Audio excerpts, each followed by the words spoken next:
안녕하세요. 오늘은 의료사회복지 가운데 자원체계에 대해서 좀 공부해 보도록 하겠습니다. 그래서 이번 시간에 공부할 내용은 자원체계에 대한 전반적인 개념, 그리고 지역사회 자원체계, 그리고 자원봉사 자원체계, 그리고 물적 자원체계에 대해서 공부해 보도록 하겠습니다. 의료사회복지론을 하는데 굳이 뭐 자원체계를 공부해야 되느냐라고 말씀하실 분도 계실 텐데요. 계속적으로 수업에 나오는 대로 사회복지 전반적인 수업 내용은 자원 발굴이 굉장히 중요합니다.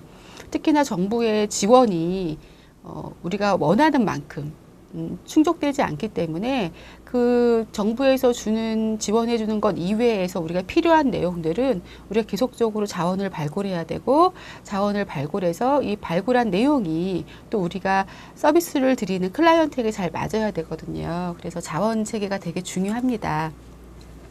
먼저 자원체계 개념을 좀 보겠습니다. 자원이라는 것은 우리가 삶을 지탱하고 또 성장하고 발달을 계속하기 위해서 필요한 재화와 서비스, 그리고 이를 제공하는 사람들이나 사회기관을 자원이라고 합니다. 즉 재화, 서비스, 그리고 사람, 이러한 것들을 우리는 자원이라고 이야기를 하고요. 자원 체계는 뭐냐면 물질적, 정서적 또는 정신적인 욕구를 충족시켜 줌으로써 생존을 가능하게 하는 것을 자원체계라고 이야기를 하고요. 개인의 소망을 달성시키고 기타 생활의 과제를 해결하는 데 필요한 심리사회적인 그리고 생물학적인 환경적인 근원이 바로 자원체계다라고 이야기하고 있습니다. 핑커스와 미나하는 자원의 종류를 세 가지로 구분을 했습니다. 학자마다 자원 체계의 구분은 다른데요. 핑커스와 미나한의 구분을 좀 보겠습니다. 비공식적인 자원, 그리고 공식적인 회원제 자원, 그리고 사회 자원, 이렇게 세 개로 구분해서 이야기하고 있습니다. 먼저 비공식적인 자원을 좀 보겠습니다. 여러분이 다 아시다시피 가족이나 친구, 이웃, 동료 등과 같은 우리 일상적으로 관련되어 있는 사람들이 우리에게는 비공식적인 자원입니다. 그래서 이들은 우리에게 어떠한 지지를 주고 있냐면 감정적인 지지, 애정, 충고와 정보 제공, 돈을 빌리는 것이나 아이를 돌봐주는 것 같은 구체적인 자원, 그리고 서비스, 적절한 자원을 찾아주고 신청 서류를 써준다던가 관련 부서에 말을 해준다던가 이렇게 도움을 주고 있고요.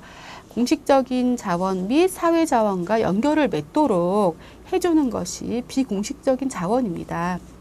아무래도 우리가 어려운 일이 있거나 속상한 일이 있거나 힘든 일이 있으면 가장 친한 사람을 찾아가서 이렇게 호소하잖아요. 이것도 뭐냐면 내가 그들에게 어떤 지지를 받고 싶어서 그러는 것이거든요. 뭐 그런 것들. 아니면 요즘에는 그 유치원이나 어린이집을 안 보내고 엄마들끼리 이렇게 비공식적으로 돌아가면서 아이를 뭐 가리키는 내용도 있고요.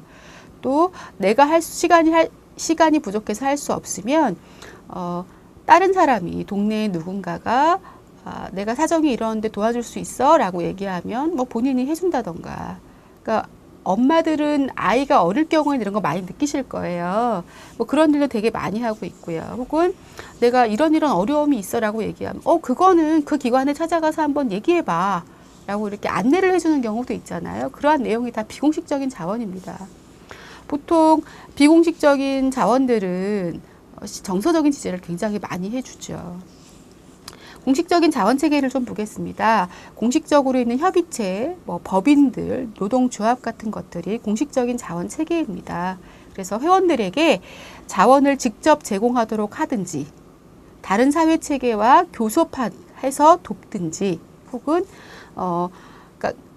이 체계는 회원의 이익을 조장해서 공식협의체나 회원제 조직을 통해서 도와주든지 이러한 내용들이 있습니다. 말 그대로 어떤 조직, 기관을 통해서 도움을 받는 것은 공식적인 자원체계라고 보시면 되겠습니다. 그다음 사회자원체계입니다. 우리가 일반적으로 생활하고 있는데 이용을 우리가 받고 있는 기관들이 있어요. 그것들이 다 사회자원체계라고 보시면 되겠는데요. 학교, 병원, 법률상담소, 직업훈련소, 복지기관 등이 여기